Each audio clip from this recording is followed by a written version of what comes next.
ake ngikubingelele kuzo zonke indawo lapha khona kufinyela khona lelo hlelo. Igama lami ngingusithembisonke kwaKandlozi. Ngicela amaqala uvashele channel co subscribe. Kanti uma ukuthi usube kwesibili ngikubingelele futhi ngingamukele ohlelweni.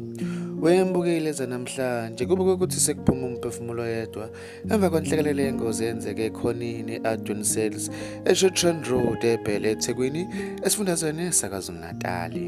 Kube ukuthi abazimo esiphuthumayo bathola ucingo ngezithuba zango-6 ezintatha locela usizo emva kokushayisana kabuhlungu phakathi kwetekisi ebalayisha abagibeli kanye nesithuthu ebesihamba ngesikhulu isivinini.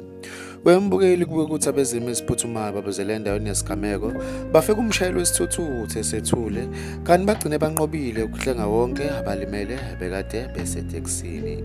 Wembukeli kube ukuthi amaphoyisa asaphenya mayelana nembangela yale ngozi. Mbukeli bekuyizonakele zema ngikuphathele zona kuleli hora.